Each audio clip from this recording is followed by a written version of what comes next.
यानंतरची बातमी पुण्यातून। पुणे पोलिसांवर पुन्हा लांछन पडलेलं आहे। जेसीबीनं घर पाडलं जातंय आणि असं असतानाच आता पोलीस बघ्याच्या भूमिकेमध्ये पौडमध्ये धनंजय देसाई यांच्या घरावर हल्ला करण्यात आलाय।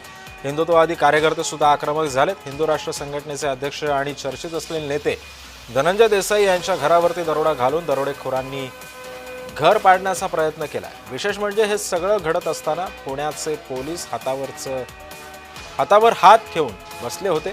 दरोडेखोरांना जेसीबी आणून घरावर हल्ला चढवला आणि घरातील महिला आणि वृद्ध यांच्याशी असभ्य वर्तन सुद्धा केलं, अशी तक्रार धनंजय देसाई यांनी दिली आहे।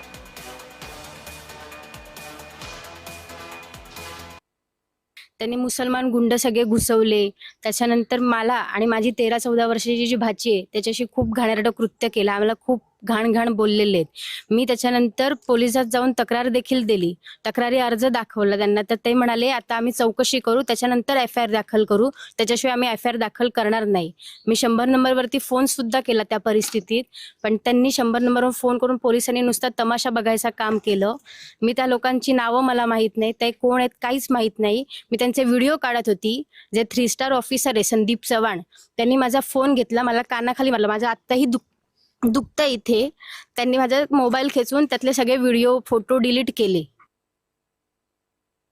आणि पोलीस जर दिवाणी न्यायालयात हे सगळं चालू असेल, भाईंचं जर कोर्टात असेल, तर पौड पोलीस स्टेशन कोर्टाला जुमानत नाही, हे पौड पोलीस स्टेशननी कोर्टात सांगावं। बरोबर आहे ना? कारण त्यांनी जर कोर्टात चालू असताना जर परमार पोलिसांना विकत घेऊ शकतो, उद्या अंबानीला घेईल परमार, पण परमारचे गुलाम पोलिसांनी बनावा, आम्ही नाही बनणार आहे। आम्ही अन्यायाविरुद्ध आवाज उठवणार आणि पौड पोलीस स्टेशनला आम्ही पूर्ण जबाबदार, पहिलं पौड कदम आणि चव्हाण हे जे आहेत यांची पहिली सखोल चौकशी झाली पाहिजे। यांना कुणी हे कार्य करायला लावलंय, परमारला सपोर्ट कुणाचा आहे? कोणी माणूस असं कुणाचं घर तोडू शकत नाही।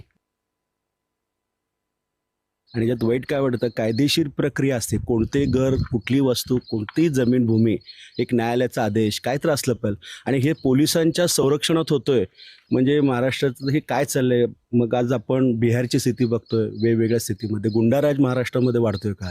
आणि ह्याला कोण ह्याच्या पाठीमागे खतवणूक टाकतोय? ह्याला कोण आहे ह्याचा शोध लावलं पाहिजे। आणि अशांना मोका अंतर्गत त्यांच्यावर कठोरातलं कठोर शासन करून त्यांना शासन केलं पाहिजे। नाहीतर हिंदू राष्ट्र अर्थात हिंदू राष्ट्र सेना गप बसणार नाही। येत्या काळामध्ये वेळ प्रसंगी रस्त्यावरचे आंदोलन करून न्याय मागण्याची मी भूमिका करू।